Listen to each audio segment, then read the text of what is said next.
Mau pemerintah kayak mau pengamat semua tergantung dukun. Jadi kalau Oh dukun gitu bilang ya. nggak akan ada banjir, oke, akan pindah ke situ. Jadi Hmm. kita lihat bagaimana tipuan atau dulu saya bilang Jokowi itu nipu aja kerjaannya. Dulu saya Hmm. dipolisikan tuh. Memang dia nipu. Kan Hmm. dulu dia bilang bahwa dia akan berkantor bulan Juli. Lalu dia Hmm. bilang bahwa investor udah masuk. Lalu dia Hmm. bilang bahwa udah ya udah 15%.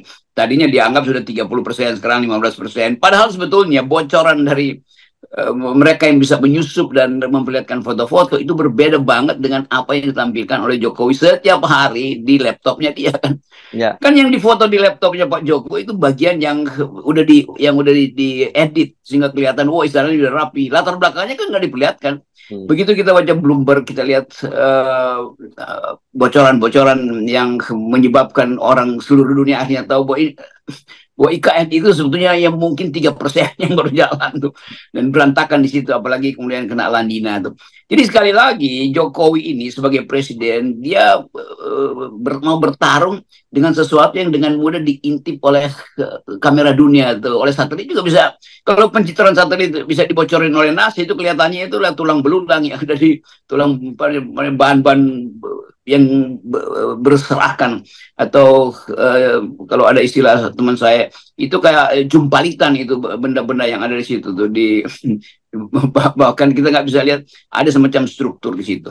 Ya, kan ini setidaknya kemarin itu ada berita yang menarik ya, karena kemudian Satgasnya katanya pembangunan jalan tol itu mengklaim itu sudah 90%. Jadi artinya tinggal 10% lagi dan 17 Agustus bisa digunakan. Jadi dari Balikpapan ke IKN akan jauh lebih cepat, begitu biasanya 1 jam kalau semula 2,5 jam. Kemudian Pak ini sendiri Pak Menteri Perhubungan menyatakan bahwa ini mereka menghadapi kesulitan karena sepanjang bulan kemarin ini saja kata dia hujan itu yang tidak hujan hanya 8 hari. Makanya kemudian mereka kemarin mencoba memodifikasi cuaca di sana gitu dengan mengerahkan pesawat-pesawat biasakan tabur apa ya? Tabur garam ya biasanya kalau dari pesawat itu ya Bung Rocky ya.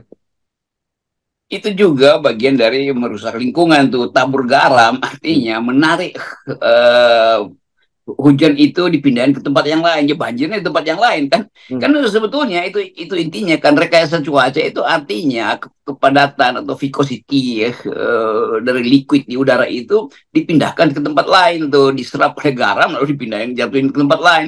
Hmm. Jadi sebetulnya itu juga hanya memindahkan masalah tuh. Dan merekayasa itu artinya tidak ada hal yang mungkin yang bisa kita percaya bahwa akhirnya semua hal direkayasa gitu. Jadi kesulitan-kesulitan itu yang menunjukkan memang nggak siap. Jadi dari awal ambisi itu akan dibatalkan oleh APBN yang berkali-kali kita terangin. Tetapi ya basernya masih ya itu pasti akan siap. Pasti Juli itu presiden udah berkantor tuh. Kan kita lihat tuh udah kira-kira udah 50-60%. Iya, 50-60% itu di laptopnya Pak Jokowi. Di situ dieditnya tuh gambar-gambar itu kan. Jadi kita